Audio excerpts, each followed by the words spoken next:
Alors bonjour à tout le monde ou bonsoir, c'est Nana Obé avec Make It Happen, le podcast. Toujours un plaisir de vous avoir ici sur ma chaîne. Aujourd'hui, je me focalise sur mon blog titré La Chiza, une vérité dérangeante.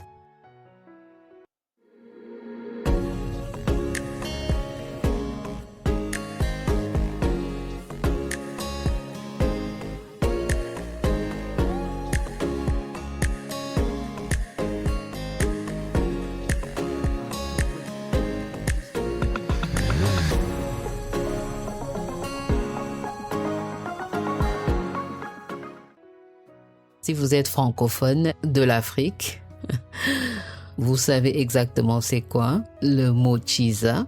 Et si vous ne connaissez pas le mot Chiza, vous allez en découvrir. Une fois de plus ici, je vous invite à aller lire le blog sur mon site de obllc.com/blog. Si c'est votre première fois sur mon podcast, le plus souvent je lis mes blogs et j'inclus quelques commentaires. Donc la lecture n'est pas totalement ligne par ligne parce que ça dépend de l'inspiration qui vient pendant le podcast pour pouvoir développer un peu plus les points du blog.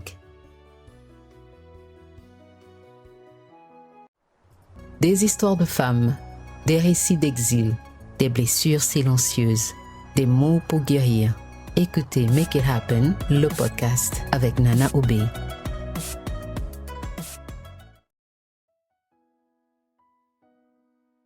Ce blog est inspiré d'une chanson qui est sortie en 2018 de la star gabonaise Chanel, intitulée Chiza Bengue. La jeune artiste gabonaise était en tournée africaine et pendant cette tournée, il y avait un vent qu'elle a soufflé, le vent de la Chiza Bengue ou de la Chiza, une figure symbolique de la femme de l'ombre. Tout simplement dit, Chiza veut dire une maîtresse. Sa chanson mettait en lumière la frustration d'une femme fatiguée d'être reléguée au second plan. Fatiguée aussi de l'arrogance de l'épouse titulaire, la principale, comme on le dit dans le couloir de l'interdit. Il faut le reconnaître, notre société a longtemps permis à l'homme de multiplier les conquêtes sans conséquences réelles, même lorsque cela fragilise l'équilibre des foyers. Et sous couvert de biologie ou de pouvoir financier de l'homme ou de la culture et des traditions, ce comportement a été normalisé. Cependant, avant de continuer, nous devons être justes. Tous les hommes ne sont pas les mêmes. Il faut qu'on le comprenne. Certains, malgré les tentations qui viennent même de la famille, qui viennent des autres femmes, certains restent fidèles à leur engagement. Ils existent. Ils sont peut-être pas nombreux, mais ils existent. Donc j'aimerais reconnaître ces gens-là et leur dire chapeau, parce que ce n'est pas évident. Nous tous, nous voyons un peu les comportements de certaines familles quand elles n'aiment pas la belle-fille, elles introduisent leur fils ou leur frère à d'autres femmes. On voit aussi le comportement de certaines autres femmes au travail ou bien dehors. La façon qu'elles s'habillent, la façon qu'elles séduisent. C'est pas toujours facile pour l'homme de pouvoir gérer toutes ces tentations. Il y a des femmes qui sont déterminées quand elles veulent un homme, peu importe sa situation maritale, elles vont tout faire pour l'avoir. Donc, il y a des cas exceptionnels. On ne peut pas généraliser en disant que tous les hommes sont infidèles. Toutefois, comme j'aimerais dire, la majorité. La majorité des hommes, malheureusement, ont des difficultés de se retenir, de dire non et utilisent leur biologie, leur situation sociale pour excuser l'infidélité. Et dans la même société, à cause de ça, on pousse souvent la femme à tolérer et à accepter l'infidélité comme quelque chose de normal. Mais au fond, dans la réalité, rien n'est naturel pour une femme dans le fait de partager son partenaire. Lorsqu'il s'agit de l'homme qu'elle aime, qu'elle a investi tout son cœur, tous ses moyens, la femme reste profondément possessive. Néanmoins, il y a certaines célibataires qui acceptent de partager. Elles acceptent d'entrer dans cette dynamique en espérant gagner quelque chose. Bien sûr, il y a toujours une raison. Vous savez, toutes les femmes calculent. Ou bien, je dirais, tout le monde calcule. Tout le monde a un intérêt personnel. Même si ce n'est pas un intérêt matériel ou financier, mais il y a toujours un intérêt. Tu ne te mets pas avec quelqu'un que tu sais que tu ne gagnes rien. Peut-être tu gagnes une position parce que maintenant tu as un partenaire, tu peux dire que tu es marié. Donc, même si le monsieur ne te donne pas de l'argent ou bien ne s'occupe pas de toi, il y a quelque chose qui nourrit cette relation qui fait en sorte que tu y restes. Tu gagnes un titre ou il y a un statut, une sécurité, une reconnaissance ou l'espoir d'un mariage où la première femme va partir. Donc, tout le monde calcule. La femme, oui, effectivement, la femme est calculatrice. La plus calme, je dis toujours, la plus calme est la plus dangereuse. Et celle-là, pour moi, elle t'attend au tournant. Tu lui fais du mal, elle supporte, mais un jour, elle va te montrer.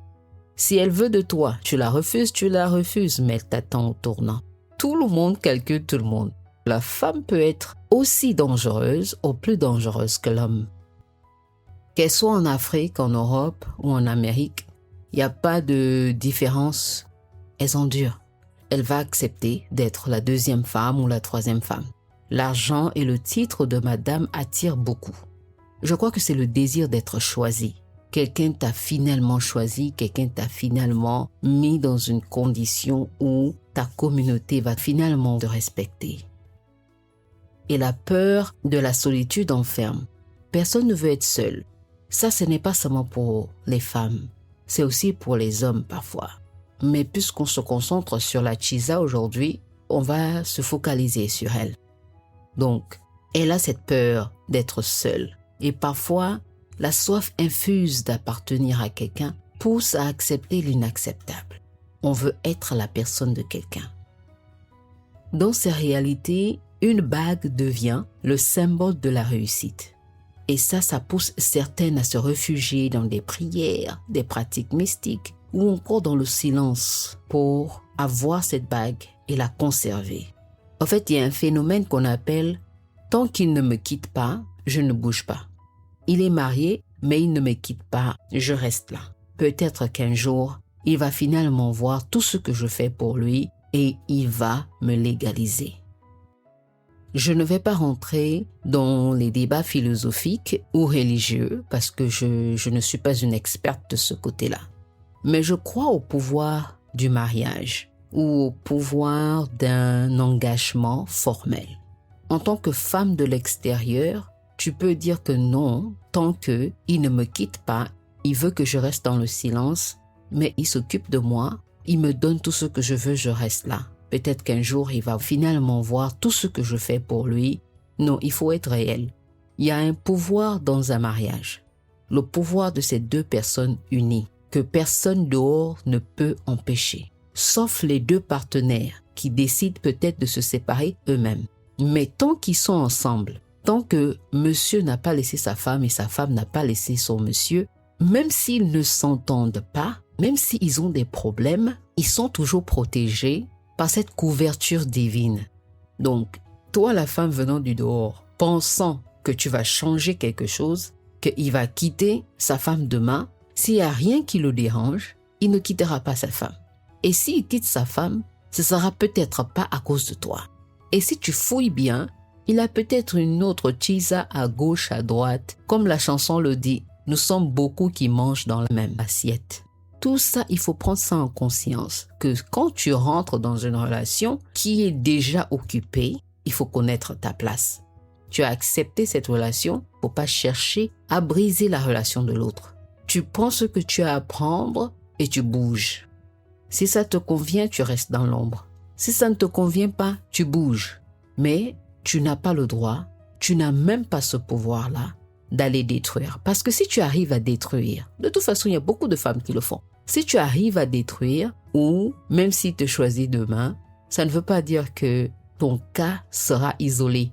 Il y aura peut-être une autre femme qui viendra faire la même chose que tu as fait à la titulaire présente. faut pas qu'on oublie le pouvoir des mariages. Revenons alors à la chanson.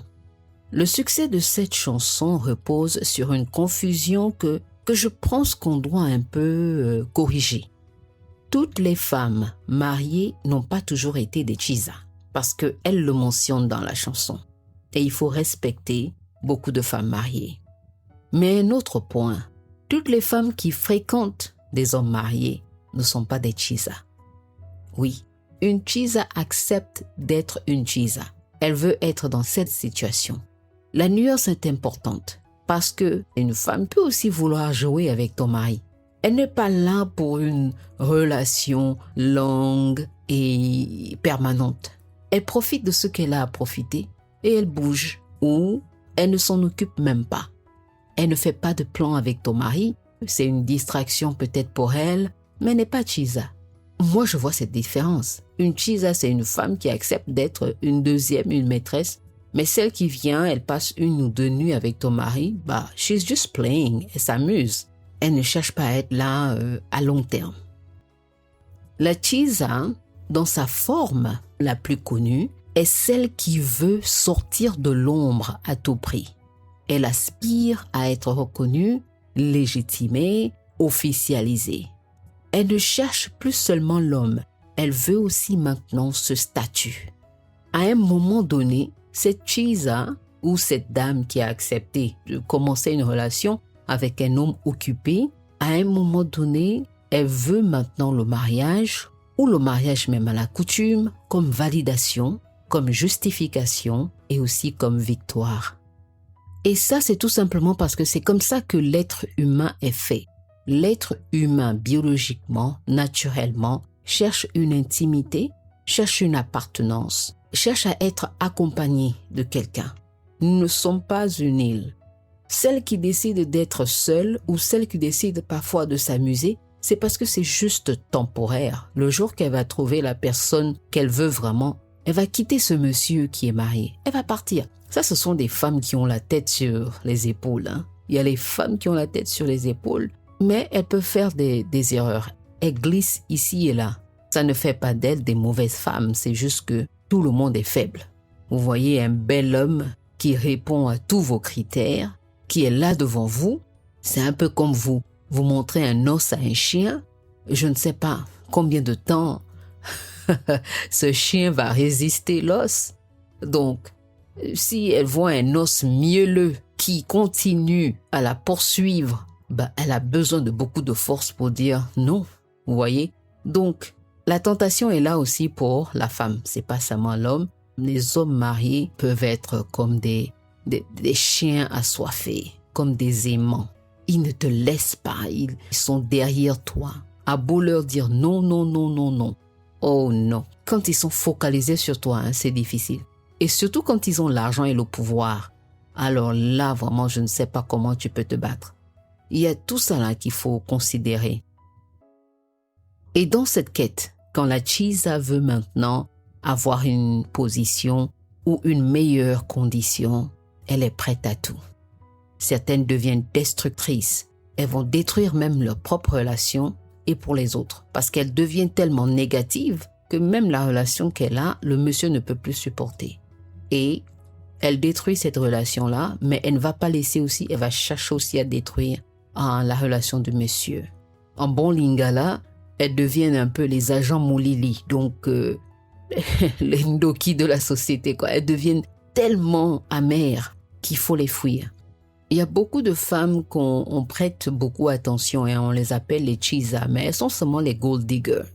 Elles ne veulent pas ton mari, elles veulent seulement les biens que ton mari lui apporte. Donc ça aussi, il faut regarder, surtout pour la femme mariée. Essaie de raisonner avec ton mari, ne cherche pas à casser ton mariage parce que il peut être avec une gold digger, elle cherche n'importe qui peut satisfaire ses besoins financiers. Donc, peu importe quel mariage elle détruit, elle s'en fout. Donc, il faut faire attention. Parfois, il faut ramener vos époux à la raison, leur faire comprendre que, écoute, papa, ça là, la personne que tu suis là, c'est une personne qui va te détruire. Et ce qui aide, c'est bien d'avoir des preuves. Si vous avez des preuves, vous faites une investigation. Ça peut vous aider à vous débarrasser de cette soi-disant Chisa. La Gaboma, la chanteuse, affirme ne pas dénigrer la Chiza, sans pourtant la valoriser non plus quand vous écoutez la chanson. Toutefois, elle a le mérite de rappeler aux femmes mariées de faire preuve d'un peu plus de retenue. Beaucoup de femmes mariées tombent dans l'arrogance. Elles oublient que rien n'est jamais définitivement acquis. Elles méprisent, jugent, provoquent la femme du dehors, sans comprendre que toute stabilité demande vigilance et humilité. Tu es la femme mariée, tu es dans la maison et tu apprends que ton époux te trompe ou bien qu'il maintient ou qu'il entretient une relation dehors. La première réaction, ce n'est pas trop de montrer que tu es. Non. Fais preuve de vigilance et d'humilité. Ne méprise pas, ne juge pas, ne provoque pas. Ne va pas pousser la femme du dehors à bout. Pourquoi? Parce que tu ne sais pas comment cette relation a commencé. C'est peut-être ton mari qui était après cette dame. Et la dame dans la faiblesse a succombé, mais elle n'a jamais voulu ça. Nous sommes des êtres humains. On est faible de chair. Personne n'est parfait. Donc avant d'aller attaquer la femme du dehors, fais ton investigation, fais tes recherches. Essaie de comprendre comment cette relation a commencé. Parce que si tu vas attaquer une femme qui a toujours pour elle été tranquille, elle ne t'a pas embêté, au contraire c'est ton époux qui l'a mis dans cette situation, tu auras beaucoup plus à perdre qu'à gagner. Donc vraiment, il faut faire preuve de vigilance et d'humilité. La femme du dehors est une détective redoutable. Au moment où toi tu apprends que ton mari entretient une relation dehors, elle connaît déjà les moindres failles de ton couple. Elle connaît tout de ta famille. Elle connaît le nombre d'enfants que tu as eu, le nombre de fausses couches que tu as eues. Elle connaît même jusqu'à peut-être le genre de pain que tu aimes manger. Il faut faire très attention avec ces femmes du dehors. Donc pendant que l'épouse s'installe dans ses certitudes et rumine dans ses grands airs, la femme du dehors, elle avance en silence. Et tout peut basculer d'un jour à l'autre. En passant, j'aimerais noter, une femme mariée ou une titulaire ne devrait jamais se rabaisser en appelant ou en poursuivant la maîtresse de son conjoint. Je ne le conseille pas. Dans la majorité de cas, s'acharner sur elle ne mène à rien, comme je vous ai expliqué dans l'exemple. Parce que vous ne savez pas comment leur relation dehors a commencé, surtout quand c'est une femme qui ne vous dérange pas. Si le monsieur a choisi de voyager à travers ses infidélités, qu'est-ce que vous pensez que vous allez faire? Vous allez parcourir le monde entier pour mettre fin à toutes ces relations? Non, ça c'est une impasse. C'est une perte de temps. Parfois, il faut raisonner vos conjoints. Donc, si vous êtes une femme principale, vous n'avez pas à gérer ça. Vous gérez votre époux, vous le faites asseoir et vous lui donnez des conditions par rapport à comment vous voyez les choses. Mais ce n'est pas à vous rabaisser, aller discuter avec la femme du dehors. Pourquoi? De toute façon, légalement, vous avez toute autorité.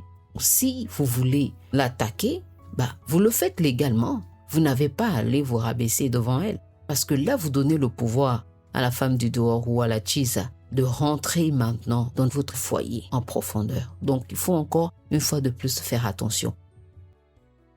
La véritable erreur se trouve ailleurs.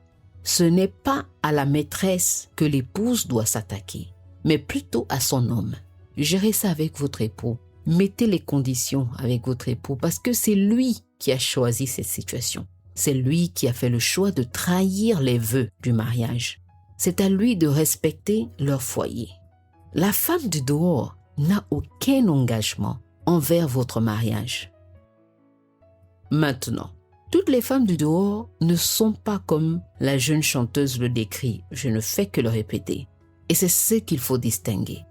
On a une situation sociale qu'on doit gérer. Est-ce qu'on peut mettre fin à l'infidélité? Moi, personnellement, je dirais jamais. C'est un mal de la société qui est là. Maintenant, il faut des femmes stratégiques, intelligentes, pour voir comment gérer ça à leur avantage. Beaucoup de femmes du dehors, je vous ai mentionné ça au début, ne sont ni dans la conquête, ni dans la rivalité. Elles sont humaines, elles sont imparfaites, elles se mordent parfois dans des histoires complexes, certes. Le cœur peut être une faiblesse et elles en sont conscientes. Vous savez, l'histoire de l'amour ne commence pas toujours comme celle de Adam et Ève. Pour cette femme, être avec le mari d'une autre n'est pas un trophée qu'elle va exposer. Contrairement à la Chisa, celle qui reste souvent par peur de ne pas trouver mieux, cette dame-là ne revendique rien, elle ne quémande pas une place, elle ne se bat pas pour être choisie, elle ne cherche pas à briser un foyer. Et surtout, elle ne supporte pas être en seconde position, ni une autre position. Donc la situation qu'elle-même elle vit en ce moment est très dure pour elle, parce que le cœur et les émotions sont rentrés. Là où elle est, elle cherche à comprendre ou elle cherche à voir comment gérer son cœur et gérer cette situation ou résoudre cette situation avec objectivité. Elle est une femme consciente. Elle est consciente de sa valeur et elle sait que sa valeur ne va pas se construire sur l'existence dans l'ombre d'une autre. Je répète, une femme consciente de sa valeur ne construit pas son existence dans l'ombre d'une autre. Cette femme qui s'est retrouvée dans cette situation pose des limites et si ces limites ne sont pas respectées, elle s'éloigne, elle s'écarte. C'est une lady. Elle n'a pas à courir derrière un homme, surtout pas un homme marié. C'est une lady qui sait se retirer, car elle sait que sa dignité ne se négocie pas. Elle a fait une erreur, comme toute autre personne, mais elle ne va pas continuer à s'enfoncer dans cette erreur. Elle voit ça comment? Je suis allée trop loin. Si cet homme-là est vraiment pour moi, il sera pour moi. Mais pour l'instant, il est occupé. Laisse-moi m'éloigner. Il n'a qu'à dealer avec sa famille. Moi, je vais de mon côté, il va de son côté. Si on est vraiment fait pour être ensemble, d'une façon ou d'une autre, on va se retrouver quelque part. Et si on est tous les deux libres et on a toujours des sentiments vrais pour l'un et l'autre, là maintenant, on peut considérer une relation. Elle comprend une chose, que si cet homme lui est réellement destiné, il saura agir de lui-même, sans pression, sans manipulation. Cette femme-là qui vit dans sa dignité, lorsqu'elle entend le mot Chisa, elle s'en détourne, car elle ne se reconnaît pas dans cette agitation. C'est une femme discrète, c'est une femme posée et insaisissable. Même la titulaire aura du mal à l'atteindre, tant elle évolue dans des sphères qui lui sont propres. Elle accède à des milieux parfois même inaccessibles à celles qu'elle fréquente. Alors voilà pourquoi moi je dis toutes les femmes ne jouent pas le même rôle. Elles n'ont pas les mêmes intentions et surtout elles ne se valent pas toutes dans leur choix. Apprenons à faire une distinction entre une lady et une Chisa. Le monde idéal serait simple. Chaque femme trouve son homme disponible, chaque homme reste fidèle à celle qu'il a choisie et aucune femme ne convoite ce qui appartient à une autre. Ça, c'est le monde idéal. Mais nous ne vivons pas dans ce monde et je ne pense pas qu'il y aura ce monde un jour. Alors, entre réalité, illusion et contradiction, il reste une chose essentielle. Ne jamais perdre sa dignité en chemin, que ce soit pour la femme du dehors ou pour la titulaire. Et parfois, la réalité est plus complexe qu'on ne veut l'admettre.